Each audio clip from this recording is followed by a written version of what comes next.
Friends, in today's video we are here to learn about the clinical one-liners of ENT. So without wasting any time, let us start. ठीक है, तो सबसे पहले हम जो है राइनोलॉजी के बारे में यहाँ पे देखेंगे. ठीक है, तो यहाँ पे recurrent unilateral epistaxis in the adolescent male, मतलब एक एडोलसेंट मेल है, उसमें क्या हो रहा है कि रिकरेंट यूनिलेटरल एपिस्टेक्सिस, मतलब जो है उसमें बार बार जो है यूनिलेटरली जो है क्या हो रहा है, नोज की ब्लीडिंग हो रही है. ठीक है, और इसमें जो मोस्ट कॉमन एरिया होता है ना, जो यहाँ पे मोस्ट कॉमन एरिया होता है नोज ब्लीडिंग में, वो कौन सा होता है आपका? Little's area, Little's area. और यहाँ पे जो मोस्ट कॉमन आर्टरी होती है आपकी, वो होती है आपकी P, that is posterior superior. यहाँ पे पोस्टीरियर सुपीरियर एल्वुलर आर्टरी होती है. ठीक है, जो कि क्या होती है आपकी यहाँ पे आर्टरी ऑफ एपिस्टेक्सिस. ठीक है, तो इसमें क्या ऑप्शन होगा, यहाँ पे ये डायग्नोसिस बनाएंगे आप, ये किसका हो जाएगा? ज्यूनाइल नेजोफेरेंजियल एंजियोफाइब्रोमा, जिसको हम बोलते हैं जेएनए. ठीक है, यहाँ पे देखिए, इसको जो है ना क्लिनिकल केस के फॉर्म में आप मतलब आपको दिया जाएगा. बोला जाएगा कि एक एडोलसेंट मेल है, ठीक है, उसको बार बार जो है रिकरेंट यूनिलेटरल एपिस्टेक्सिस हो रहा है, और इसमें जो है आपका जो लिटर्स एरिया है वो इससे एसोसिएटेड है, और जो है आपकी जो आर्टरी है वो आपकी सुपीरियर, यहाँ पे पोस्टीरियर सुपीरियर पोस्टीरियर आर्टरी जो है वो इसमें इन्वॉल्व है. तो आपसे डायग्नोसिस पूछा जाएगा कि ये किस कंडीशन को जो है वो इंडिकेट कर रहा थी. क्या हो जाएगा आपका? ज्यूनाइल नेजोफेरेंजियल एंजियोफाइब्रोमा. अगर हम बात करें कि इसके ट्रीटमेंट की, तो सबसे पहले क्या करेंगे, यहाँ पे सबसे पहले अगर ब्लीडिंग हो रही है ना, तो यहाँ पे क्या करेंगे, पिंच कर देंगे नोज को, जो है पिंच करेंगे. कितने देर के लिए? यहाँ पे 3 से 5 मिनट के लिए. 3 से 5 मिनट के लिए जो है आप नोज को क्या करेंगे, यहाँ पे पिंच कर देंगे. अगर उससे भी काम नहीं चल रहा है, ठीक है, फिर यहाँ पे कॉटराइजेशन कराएंगे. क्या कराएंगे? कॉटराइजेशन कराएंगे यहाँ पे लिटिल्स एरिया का. किसके द्वारा? यहाँ पे AGNO3 के द्वारा. उसके बाद उससे भी कंट्रोल नहीं हो रहा है, ठीक है, तो क्या करेंगे, यहाँ पे एंटीरियर पोस्टीरियर नेजल पैकिंग करेंगे. अगर उससे भी काम नहीं चल रहा है तो यहाँ पे एंडोस्कोपिक लाइगेशन करेंगे यहाँ पे SPA आर्टरी का. ठीक है, उससे भी नहीं काम चल रहा है तो यहाँ पे मैक्सिलरी आर्टरी होती है, क्योंकि ये ब्रांच होती है किसकी? मैक्सिलरी आर्टरी की. तो यहाँ पे क्या करेंगे, हम मैक्सिलरी आर्टरी को ही क्या कर देंगे, यहाँ पे लाइगेट कर देंगे. अगर उससे भी काम नहीं चल रहा है तो यहाँ पे एक्स्ट्रा रीनल जो कैरोटिड आर्टरी है उसको हम जो है लाइगेट करेंगे. अगर उससे भी काम नहीं चल रहा तो लास्ट में जो है हम क्या करेंगे, जो हमारी इथमोइडल आर्टरी होती ना, उसको हम क्या करेंगे, लाइगेट कर देंगे. ठीक है, तो ये आपका जो है होता है यहाँ पे एपिस्टेक्सिस का मैनेजमेंट. ठीक है, देन आफ्टर हम बात करेंगे कि कोई एक मिडिल एज्ड यहाँ पे स्मोकर है, जिसमें क्या है, यहाँ पे नेज़ल का ऑब्स्ट्रक्शन है, साथ में आपको ब्लडी नेज़ल डिस्चार्ज भी देख रहे हैं. तो इसका क्या डायग्नोसिस बनेगा? इसका डायग्नोसिस आपका नेज़ोफेरेंजियल कार्सिनोमा, जो कि जो है आपका किससे एसोसिएटेड है, यहाँ पे एप्स्टीन बार वायरस से जो है वो एसोसिएट करता है. देन आफ्टर बात करें एक डायबिटिक विथ यहाँ पे ब्लैक नेज़ल स्कार है, और साथ में क्या है, यहाँ पे जो ऑर्बिटल एरिया है वहाँ पे क्या है, स्वेलिंग है. तो ये किस कंडीशन को जो है इंडिकेट कर रहा है? तो यहाँ पे म्यूकर माइकोसिस का. ठीक है, और इमरजेंसी में आप इसमें क्या देंगे, यहाँ पे एम्फोटेरिसिन बी देते हैं. यहाँ पे मान लीजिए कि कोई एक पेशेंट है जिसको क्या है, यहाँ पे पेनलेस यूनिलेटरल नेजल मास है, साथ में क्या है, यहाँ पे पैप्लियोमेटस यहाँ पे ग्रोथ है. तो ये किस कंडीशन को जो है इंडिकेट कर रहा है? तो ये हो जाएगा आपका इन्वर्टेड पैप्लियोमा, जो कि किससे एसोसिएटेड है, यहाँ पे HPV वायरस से एसोसिएट रिलेटेड है, और इसमें जो है स्क्वेमस सेल कार्सिनोमा का रिस्क भी बढ़ जाता है. यहाँ पे मान लीजिए कोई एक पेशेंट आया आपके पास, उसको क्या है, यहाँ पे फ्रंटल हेडेक है, उसके बाद यहाँ पे पेरी ऑर्बिटल स्वेलिंग, मतलब जो है यहाँ पे जो आपकी आई ऑर्बिट है उसके अगल बगल क्या है, स्वेलिंग है, साथ में उसको फीवर है, और विथ आफ्टर साइनाइटिस, मतलब जो है साइनोसाइटिस के बाद जो है उसको फीवर भी हो गया. तो ये किस कंडीशन को जो है इंडिकेट कर रहा है? तो यहाँ पे आप इसका डायग्नोसिस बनाएंगे, यहाँ पे पॉट्स, यहाँ पे पुफी ट्यूमर, जो कि क्या है, यहाँ पे फ्रंटल ऑस्टियोमाइलाइटिस है. ठीक है, देन मान लीजिए यहाँ पे कोई एक पेशेंट आया, उसको क्या था, पोस्ट ट्रोमा था, यहाँ पे नेज़ल ब्रिज जो है वो डिप्रेस्ड थी, मतलब दबी हुई थी, और उसको जो है सांस लेने में क्या थी, यहाँ पे तकलीफ़. इन 3 कंडीशन से जो है आप क्या बताएंगे, मतलब डायग्नोसिस का पता लगाएंगे. तो यहाँ पे हो जाएगा आपका, यहाँ पे nasal septal defect. Nasal septal defect है। यहाँ पे नेज़ल सेप्टल डिफेक्ट जो होता है ना, यहाँ पे जो है देखिए दो कंडीशन होती है। एक फोर्स जो है आपका फ्रंट से लगता है, जिसमें क्या होता है यहाँ पे हॉरिजेंटल कंडीशन होती है, जिसमें आपका जार्जुए फ्रैक्चर बोलते हैं उसको हम। और एक कंडीशन होता है जिसमें जो फोर्स जो है बिलो नीचे की तरफ से लगता है, उसमें आपका यहाँ पे चेवलेट फ्रैक्चर होता है, ठीक है। और इसमें क्या करते हैं ना कि ट्रीटमेंट के तौर पर यहाँ पे इसमें हम रिडक्शन करते हैं बाई ASCH फोर्सेप्स के द्वारा, ठीक है। यहाँ पे blow out fracture of orbital floor, और इसमें क्या होता है कि जो ऑर्बिटल फ्लोर होता है ना, उसका भी क्या होता है यहाँ पे फ्रैक्चर हो जाता है, ठीक है। CT स्कैन पे आपको क्या देखने को मिलेगा, CT स्कैन पे आपको यहाँ पे टीयर ड्रॉप साइन देखने को मिली, टीयर ड्रॉप साइन जो है आपको देखने को मिलेगी। ये कंडीशन किस चीज़ से एसोसिएट करती है, यहाँ पे नेजल सेप्टल हमाटोमा, ठीक है। यहाँ पे ड्रेन अर्जेंटली, इस केस में क्या करेंगे, हम ड्रेन करेंगे जितना जल्दी पॉसिबल हो सकता है उतना जल्दी। देन आफ्टर हम बात करें यहाँ पे क्रोनिक नेजल ऑब्स्ट्रक्शन, यहाँ पे क्रोनिक नेजल ऑब्स्ट्रक्शन है, साथ में उसके जो है पॉलिप भी है, और यहाँ पे एस्पिरिन से क्या है वो पेशेंट यहाँ पे सेंसिटिव है, इसको हम बोलते हैं सेम्स्टर्स ट्राइड। देन हम बात करेंगे यहाँ पे post head trauma, post head trauma हुआ है, उसके साथ साथ उसको क्लियर वाटरी यहाँ पे राइनोरिया है, और वर्सिंग ऑन बेंडिंग, और उसकी जो कंडीशन है वो और एग्रवेट हो जा रही है अगर वो बेंड हो रहा है। तो ये किस कंडीशन को एसोसिएट कर रही है, तो ये आपका यहाँ पे CSF राइनोरिया हो जाएगा। इसमें आपको बीटा यहाँ पे ट्रांसफेरिन पॉजिटिव जो है वो देखने को मिलेगा। उसके बाद हम बात करें यहाँ पे सैडल नोज़ की, ठीक है। तो यहाँ पे सैडल नोज़ डिफॉर्मिटी है, जिसमें आपको हेमेट्यूरिया है, ठीक है। उसके साथ साथ यहाँ पे लंग का भी इन्वॉल्वमेंट है।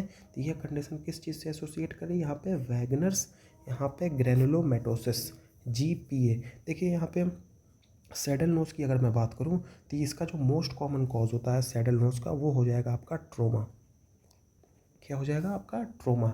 और इसमें जो है हम क्या कराएंगे, यहाँ पे सेप्टल जो है वो सर्जरी कराते हैं, ठीक है। इसमें क्या कराएंगे, हम सेप्टल सर्जरी कराते हैं। और ये कंडीशन आपको यहाँ पे TB में भी और लेप्रोसी में भी देखने को मिल जाएगा। और ट्रीटमेंट की अगर हम बात करें, तो ट्रीटमेंट में आपको जो है यहाँ पे ऑगमेंटेशन राइनोप्लास्टी करानी पड़ेगी, और इसमें जो है ग्राफ्ट एक यूज किया जाता है। यहाँ पे एक ग्राफ्ट होता है जो कि यूज़ किया जाता है, उसको हम बोलते हैं इलियक क्रेस्ट यहाँ पे ग्राफ्ट, ठीक है। देन आफ्टर हम बात करेंगे कि एक पेशेंट है, उसको रिकरेंट साइनस इन्फेक्शन, मतलब उसको बार बार जो है साइनस का इन्फेक्शन हो रहा है, और साथ में जो है साइनस इन्वर्सस भी है। तो ये किस कंडीशन से एसोसिएट हो रहा है, ये आपका कार्टर जेनर सिंड्रोम से एसोसिएटेड हो रहा है, जिसमें आपको यहाँ पे प्राइमरी सिलरी डिस्काइनेशिया भी देखने को मिलेगा। देन आफ्टर हम बात करें कुछ क्लिनिकल सिनेरियो ऑफ लैरिंगोलॉजी और यहाँ पे फेरिंग्स की। देखिए अगर मान लीजिए इंस्पायरेटरी स्ट्रीडर है किसको, इन्फेंट में, और वर्शन हो जा रहा है बाय लाइंग डाउन, मतलब जो है स्ट्रीडर है, सांस लेने में दिक्कत हो रही है, ठीक है।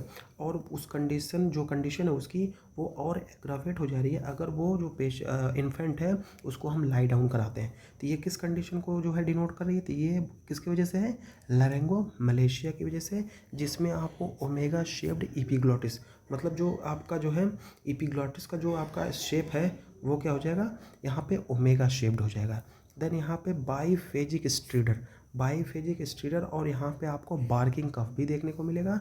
और यहाँ पे स्टिपल साइन, मतलब एक्सरे जब आप उसका करेंगे तो वहाँ पे आपको जो है स्टिपल साइन भी देखने को मिलेगा। तो ये कंडीशन जो है किसकी है, यहाँ पे ग्रुप की, जिसको हम बोलते हैं यहाँ पे लेरेंगो ट्रैकियो ब्रोंकाइटिस।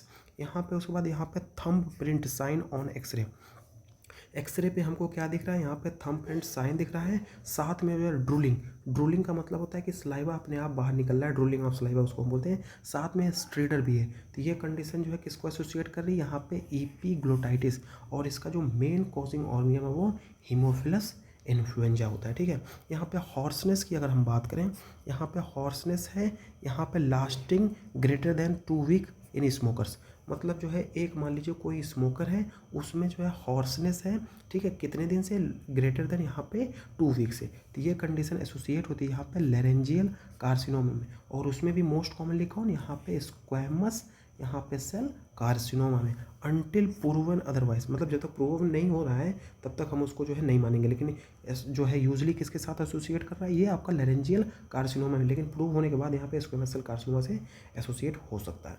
यहाँ पे हॉट पोटैटो वॉइस बहुत इंपॉर्टेंट है, क्लिनिकल एग्जाम में जो है आपको जो क्लिनिकल क्वेश्चन पूछते थे ऐसे ही आपको देते हैं कि उसकी जो वॉइस है वो हॉट पोटैटो जैसी है, साथ में उसको जो है ट्रिस्मस भी है, और यहाँ पे जो उसका जो वल्वा है वो क्या है, डेविएट हो गया है। ये किस कंडीशन से एसोसिएट कर रहा है, यहाँ पे पेरीटॉन्सलर एब्सेसिस जिसको हम बोलते हैं क्विंशी।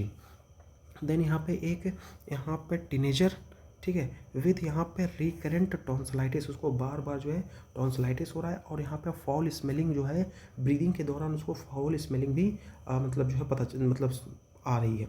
देन ये कंडीशन जो है किसकी है, यहाँ पे क्रोनिक टॉन्सिलाइटिस विथ यहाँ पे क्रिप्टिक डिब्रीज, यहाँ पे डिब्रीज की वजह से जो है आपका फॉलिंग स्मेल जो है वो आ रही है। यहाँ पे सडन एयरवेज का ऑब्स्ट्रक्शन, मतलब जो है सडनली क्या हो रहा है, जो एयरवेज है उसमें ऑब्स्ट्रक्शन हो रहा है आफ्टर फिश बोन इंजेक्शन। जैसे ही हमने फिश बोन को जो है क्या किया, अंदर जो है ना इंगल्फ किया, देन क्या हो रहा है, सडन जो है एयरवेज में ऑब्स्ट्रक्शन आ जा रहा है। ये किसकी वजह से आ रहा है, यहाँ पे लेरेंगो स्पाज, जो हमारा लेरेंगो है वो, जो लेरेंगो है ना वो क्या होगा, स्पाज मतलब सिकुड़ गया है। यहाँ पे इमीडिएट इंडोस्कोपी नीड, और इस कंडीशन में क्या हो जाएगा, हमको इंडोस्कोपी करना पड़ेगा as soon as possible. Then after हम बात करें यहाँ पे बाईलेटरल वोकल कॉर्ड पैरालिसिस, यहाँ पे पोस्ट थायराइड सर्जरी। यहाँ पे पोस्ट थायराइड सर्जरी के बाद क्या है कि हमारा जो है यहाँ पे वोकल कॉर्ड पैरालिसिस हो गया है, ये कंडीशन किस, उसके बाद हम क्या करेंगे, यहाँ पे ट्रैकियोस्टोमी रिक्वायर्ड। यहाँ पे जो है एक ओल्ड मैन है यहाँ पे, जिसमें क्या है प्रोग्रेसिव डिस्फेजिया, मतलब जो है उसको निगलने में दिक्कत हो रही है, उसके साथ साथ यहाँ पे हेलोस्टोसिस हो रहा है, एंड गर्गलिंग साउंड भी जो है आ रही है। और ये कंडीशन किस चीज़ से एसोसिएट करती है, बहुत ही फेमस क्वेश्चन है एग्जामिनर का, जिंकर्स डाइवर्टिकुलम, जिसको क्या हम बोलते हैं, किलियंस डाइसेंस, ठीक है। देन हम बात करें यहाँ पे पोस्ट सर्जरी, यहाँ पे ब्रीदी वाइस है, और यहाँ पे आपको वीक कफ है, तो ये कंडीशन जो है एसोसिएट करती है यहाँ पर रिकरेंट लैरेंजियल नर्व की पॉलिसी। देन बात करें कुछ सर्जिकल प्रोसीजर इन ईएनटी, ठीक है। देखो क्रोनिक ओटाइटिस मीडिया, यहाँ पे क्या है, क्रोनिक ओटाइटिस मीडिया विथ यहाँ पे कोलेस्टिटोमा सर्जरी, ये क्या है, एक तरह का मॉडिफाइड रेडिकल यहाँ पे मेस्टेडेक्टोमी है। सर्जिकल ट्रीटमेंट फॉर यहाँ पे ऑटोस्क्लेरोसिस, यहाँ पे सर्जिकल ट्रीटमेंट ऑटोस्क्लेरोसिस का क्या है, तो यहाँ पे स्टेबेटिक्टोमी विथ यहाँ पे प्रोस्थेसिस। प्रोसीजर फॉर सीवियर यहाँ पे बीपीपी, इसका मतलब होता है आपका यहाँ पे बेनाइन, यहाँ पे क्या हो जाएगा आपका बेनाइन, यहाँ पे paroxysmal, यहाँ पे पोजिशनल वोटाइगो, जो कि ट्रिगर्ड होता है यहाँ पे certain change in the headache, ठीक है। देन आफ्टर यहाँ पे जो कि नॉट रिस्पॉन्ड टू यहाँ पे लिप्सी, तो इसकी वजह से क्या हो जाएगा, यहाँ पे किसकी वजह से है, यहाँ पे posterior semi circular canal occlusion की वजह से जो है ये होता है। यहाँ पे टिम्पैनिक यहाँ पे मेम्ब्रेन परफोरेशन रिपेयर के लिए क्या करने हैं हम, यहाँ पे टिम्पैनोप्लास्टी करते हैं फेशिया का ग्राफ्ट लगा के। देन आफ्टर बात करें यहाँ पे surgical treatment for recurrent epistaxis, तो यहाँ पे जो है स्फीनोपैलाटाइन आर्टरी को क्या करते हैं हम, लाइगेट कर देते हैं किसमें, अभी को मैंने आपको शुरू में एक्सप्लेन किया हुआ है इसको, ठीक है। यहाँ पे एंडोस्कोपिक साइनस सर्जरी का इंडिकेशन, मतलब एंडोस्कोपिक साइनस सर्जरी का इंडिकेशन क्या क्या हो सकता है, किस किस कंडीशन में जो है हम इस सर्जरी को जो है वो परफॉर्म करते हैं। तो यहाँ पे क्रोनिक साइनाइटिस, यहाँ पे sinusitis refractory to medical treatment, इस कंडीशन में आप करेंगे, ठीक है। यहाँ पे देखिए मान लीजिए कोक्लियर इम्प्लांट इंसर्शन साइट, मतलब जो कोक्लियर इम्प्लांट है उसकी जो है इंसर्जन साइट क्या होती है, तो यहाँ पे जो राउंड विंडो होते हैं कोक्लिया का, वहाँ पे हम इसको इंसर्ट करते हैं। यहाँ पे procedure for unilateral nasal mass in adolescent male, जो है यहाँ पे unilateral nasal mass in adolescent male का प्रोसीजर क्या है, यहाँ पे pre operative embolisation, then after surgical excision करते हैं। यहाँ पे डेफिनेटिव ट्रीटमेंट हमको बताना है किसका, यहाँ पे सीवियर ऑब्स्ट्रक्टिव स्लीप एपनिया का। यहाँ पे सीवियर ऑब्स्ट्रक्टिव स्लीप एपनिया का जो आपका डेफिनेट ट्रीटमेंट होता है वो क्या होता है, यूपीपी, डेट इज़ यूलो, यहाँ पे पैलेटो, यहाँ पे फेरेंगोप्लास्टी।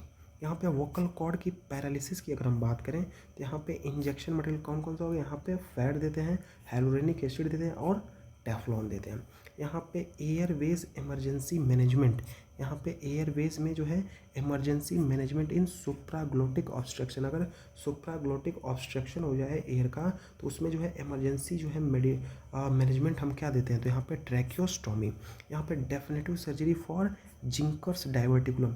जिंकर्स डाइवर्टिकुलम क्लियन डाइसेंस वाला आपको जो मैं बताया था, इसमें क्या होता है आउट पाउचिंग हो जाती है मसल की, तो इसमें क्या करते हैं यहाँ पे एंडोस्कोपिक, यहाँ पे फेरेंजियल मायोटोमी करते हैं। उसके बाद हम बात करें यहाँ पे प्रीफर्ड प्रोसीजर फॉर यहाँ पे थायरोग्लोसल सिस्ट, अगर किसी को थायरोग्लोसल सिस्ट हो गया है तो उसके लिए जो सबसे हम प्रीफर्ड प्रोसीजर कौन सा करेंगे, तो यहाँ पे सिस्ट ट्रंक ऑपरेशन जो है ये क्या है आपका प्रीफर्ड प्रोसीजर है यहाँ पे थायरोग्लोसल सिस्ट का। Then definitive management for deep neck space infection, हमारी जो डीप नेक होती है अगर वहाँ पे इन्फेक्शन हो जाए तो उसके लिए जो है हम क्या करेंगे, जो डेफिनेटिव मैनेजमेंट होता है वो होता है आपका यहाँ पे सर्जिकल ड्रेनेज। और डेफिनेटिव ट्रीटमेंट फॉर यहाँ पे परसिस्टेंट नेजल CSF लीक, मतलब जो है परसिस्टेंट नेजल, मतलब नेजल में क्या है यहाँ पे CSF, यहाँ पे सेरेब्रो स्पाइनल फ्लूइड का जो है वो लीकेज हो रहा है, उसके लिए जो है हमारा डेफिनेटिव ट्रीटमेंट या फिर मैनेजमेंट क्या होगा, एंडोस्कोपिक ड्यूरल रिपेयर। अगर हम बात करें यहाँ पे पैरोटिड ग्लैंड की, तो यहाँ पे पैरोटिड ग्लैंड सर्जरी का कॉम्प्लिकेशन क्या हो सकता है, जब कभी भी हम जो है पैरोटिड ग्लैंड की सर्जरी कर रहे हैं तो यहाँ पे जो उसका मोस्ट कॉमन कॉम्प्लिकेशन है वो क्या हो जाएगा, यहाँ पे जो आपकी फेशियल नर्व है उसका जो है वो डैमेज होने का चांस क्या है बन जाता है। ठीक है, यहाँ पे first line surgery for small glottic यहाँ पे स्क्वेमस सेल कार्सिनोमा।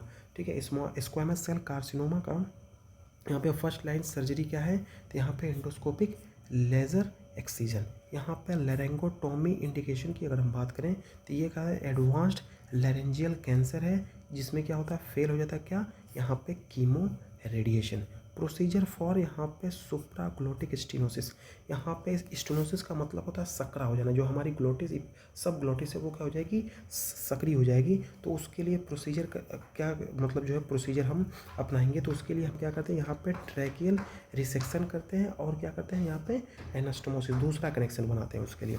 और इमरजेंसी क्रिकोथायरॉइडेक्टोमी इंडिकेशन, मतलब जो है किस कंडीशन में जो है हम यहाँ पे इमरजेंसी क्रिकोथायरॉइडेक्टोमी करेंगे, तो किस कंडीशन में करते हैं यहाँ पे एक्यूट एयरवेज ऑब्स्ट्रक्शन, जब कभी भी आपका एक्यूट एयरवेज ऑब्स्ट्रक्शन हो जाता है ना उस कंडीशन में हम इमरजेंसी में क्या परफॉर्म करते हैं, क्रिकोथायरॉइडेक्टोमी इंडिकेशन। तो ये था आपका ENT का कुछ यहाँ पे क्लिनिकल वन लाइनर्स। होप आपको ये वीडियो पसंद आई हुई। Thank you for watching, keep supporting and have nice day.